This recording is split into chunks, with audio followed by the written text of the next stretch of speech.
Like a Hellcat.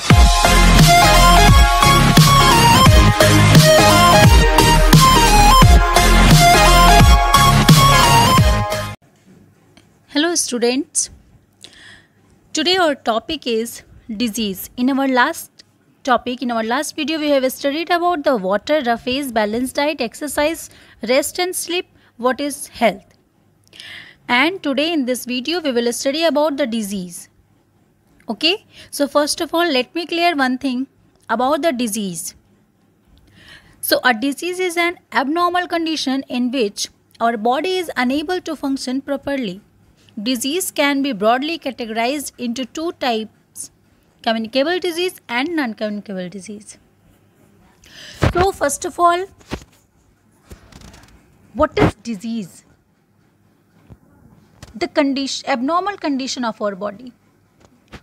Suppose we are going to do any kind of heavy work like weight lifting, or we are going to run, jump, but our body will not work properly. We are facing a lot of problem related to our body, related to our muscles. Our head is paining and we are not able to study.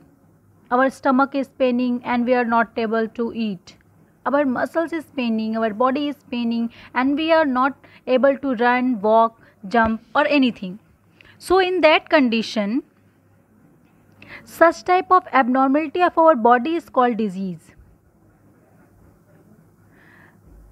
हमारी body की abnormal condition, जिसमें हमारी body जो है वो proper grow नहीं करती, proper function नहीं करती, इसे हम कहते हैं डिजीज़. ठीक है. जैसे हमारे सर में दर्द है और हमें कोई कहे कि आप बैठ के पढ़ाई करो, तो हम क्या करेंगे? नहीं कर पाएंगे, because our head is paining and we are not able to study. तो इस तरह से हमारी बॉडी के जो एबनॉर्मल कंडीशन है, जिसमें हम लोग प्रॉपर वर्क नहीं करते, ऐसे कंडीशन को हम लोग डिजीज़ कहते हैं.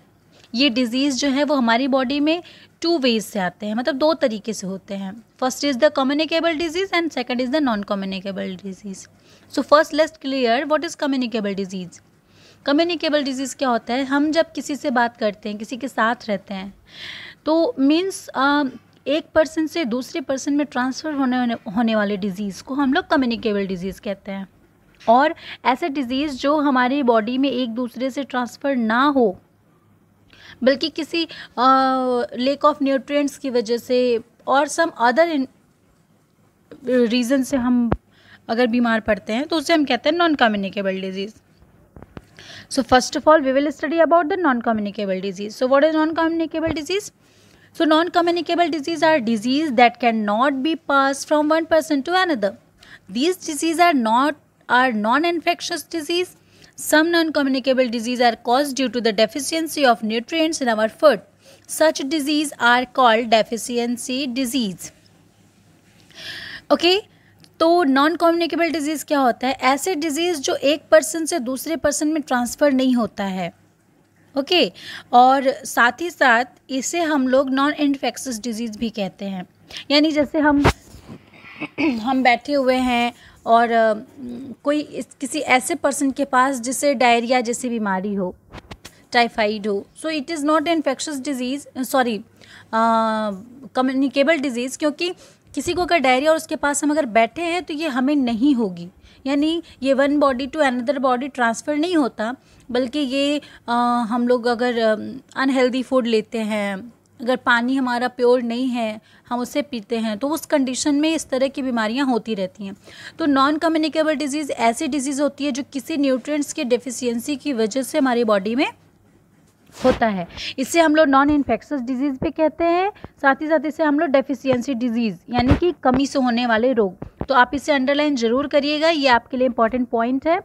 And let's study some non communicable disease caused by the deficiency of nutrients in our body. तो यहाँ पे हम देख सकते हैं कि deficiency of vitamin A cause night blindness, dry eyes and ulcer in eyes. अब जैसे नाइट ब्लाइंडनेस है, ये एक कम्युनिकेबल डिजीज़ नहीं है, यानी अगर एक पर्सन को नाइट ब्लाइंडनेस है तो उसके साथ रहने वाले लोगों को नाइट ब्लाइंडनेस नहीं होगा, ठीक है। तो विटामिन ए की कमी से हमारे बॉडी में कौन सी डिजीज़ होती है? Night blindness. साथ ही हमारे आँखें सूख जाएंगी, उसमें पानी नहीं होगा।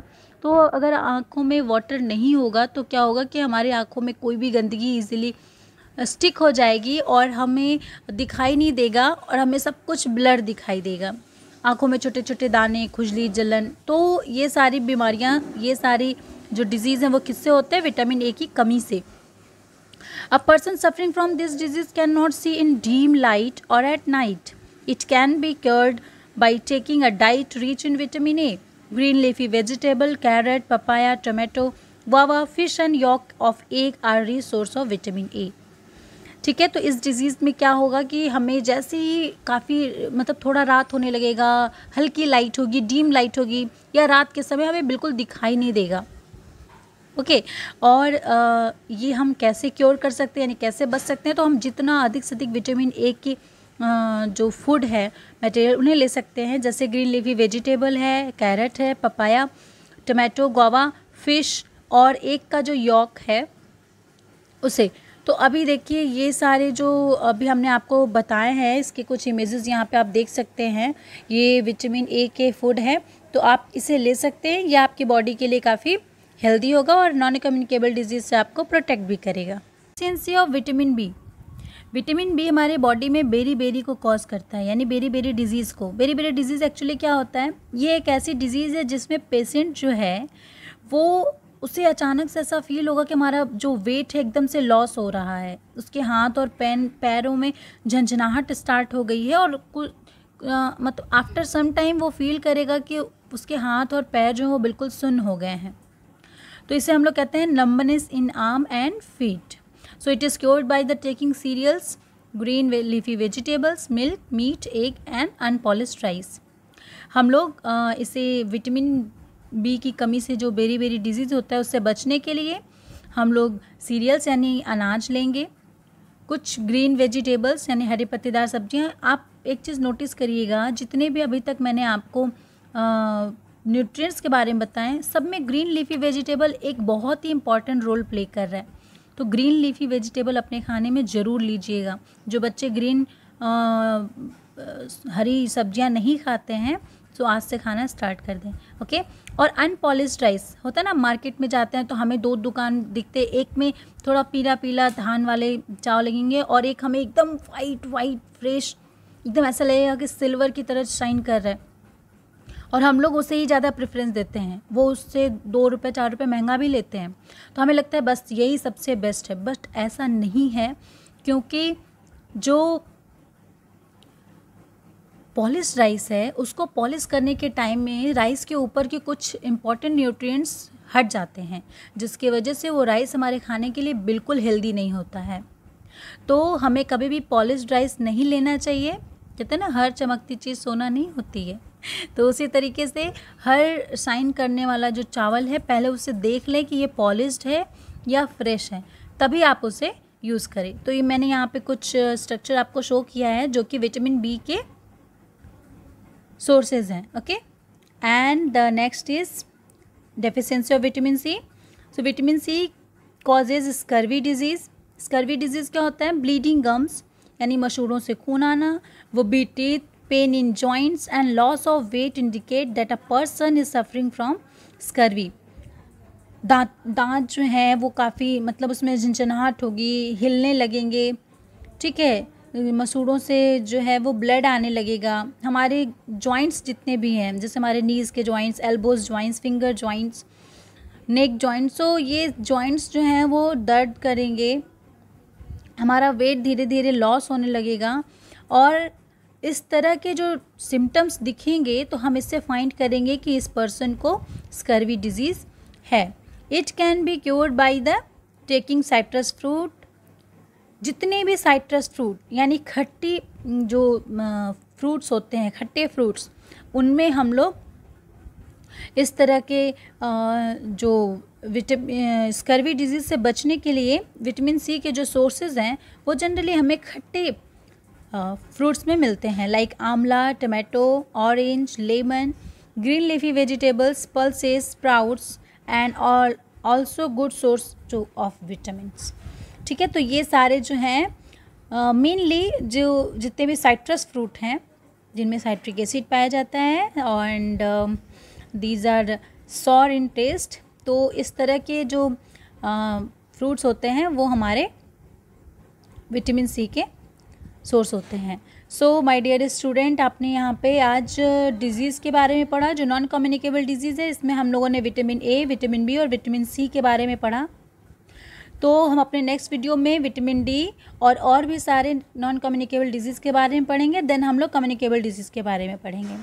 अच्छा, एक चीज़ और हमसे एक बच्चे ने पूछा था इस वीडियो से रिगार्डिंग कि मैम आप इस चीज़ को पढ़ती हैं फिर आप डायरेक्ट क्यों नहीं समझा देती हैं, हम तो लोग तो खुद भी देखते हैं। बट ऐसा होता है जनरली कि ये छोटे बच्चों के लिए है, तो कुछ बच्चे ऐसे होते हैं जो किसी वर्ड को प्रॉपर नहीं पढ़ पाते हैं और उन्हें प्रोनाउंसिएशन में प्रॉब्लम होती है। इसलिए मैं सबसे पहले इसे प्रोनाउंस करती हूँ ताकि बच्चा अगर उसे किसी वर्ड को गलत बोल रहा है तो वो उसे समझ जाए कि नहीं ये गलत नहीं है, और तब हम उसे एक्सप्लेन करते हैं। तो इस तरीके से बच्चे के अंदर प्रोनाउंसिएशन का ही प्रॉब्लम नहीं आता और वो अच्छे से इस चीज़ों को एक्सप्लेन भी कर लेता है। ओके, तो मैंने ये जो एक्सप्लेनेशन किया है, मैंने अभी जो बात बताया उसके बारे में व्हाट यू थिंक, आपकी क्या राय है, please mention in the comment. And thanks for watching my video and please like, share and subscribe. Also press the bell icon if you are new in my channel, and bye bye. We will meet in next video.